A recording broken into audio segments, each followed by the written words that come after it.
छठ पूजा से जुड़ी कुछ पौराणिक कथाएं।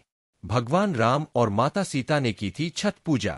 वाल्मीकि रामायण के मुताबिक रावण वध के बाद जब भगवान राम अयोध्या लौटे तो उन्होंने और माता सीता ने सूर्य देव की पूजा की थी। द्रौपदी ने छठ व्रत रखा था। जब पांडव अपना राजपाट जुए में हार गए तब द्रौपदी ने छठ व्रत रखा था। राजा प्रियव्रत की कहानी।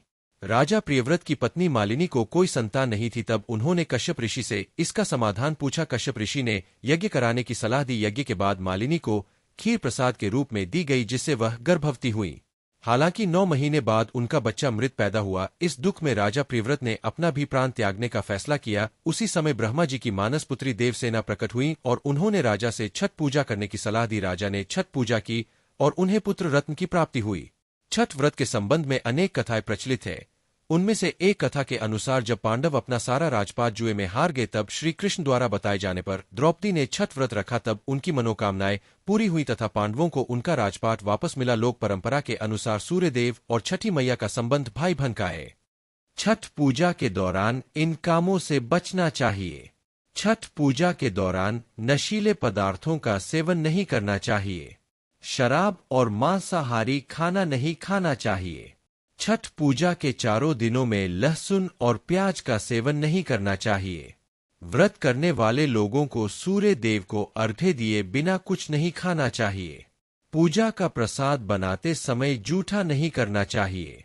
प्रसाद बनाने से पहले कुछ भी नहीं खाना चाहिए।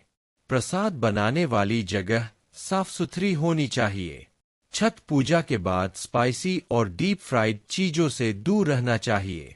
छठ पूजा के बाद शुगर इंटेक कम करना चाहिए। छठ पूजा के दौरान ज्यादा मेहनत वाला काम नहीं करना चाहिए। छठ पूजा के बारे में कुछ और बातें।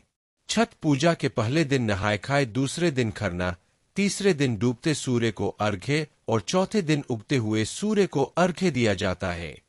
छठ पूजा को संतान के अच्छे स्वास्थ्य, लंबी उम्र और अच्छे भविष्य के लिए रखा जाता है। छठ पूजा में माताएं 36 घंटे तक निर्जला व्रत रखती है। छठ पर्व के चारों दिन तामसिक भोजन और मदिरा का सेवन बिल्कुल न करे। ऐसा करने से छठी मैया नाराज हो सकती है। इस पवित्र पर्व के दौरान व्रती महिलाओं को बिना सूर्य देव को अर्घ्य दिए कुछ भी ग्रहण नहीं करना चाहिए। छठ पर्व के दौरान पूजा का प्रसाद बेहद पवित्र माना जाता है, इसलिए इसे बनाते समय झूठा नहीं करना चाहिए। पौराणिक कथाओं के मुताबिक छठ मैया ब्रह्मा जी की मानस पुत्री और भगवान सूर्य की बहन है। षष्ठी देवी यानी छठ मैया संतान प्राप्ति की देवी है और शरीर के मालिक भगवान सूर्य है। माना जाता है कि ब्रह्मा जी ने सृष्टि की रचना करते हुए खुद को 2 भागों में विभाजित किया था। एक भाग पुरुष और दूसरा भाग प्रकृति के रूप में था। किसकी पत्नी है छठी मैया?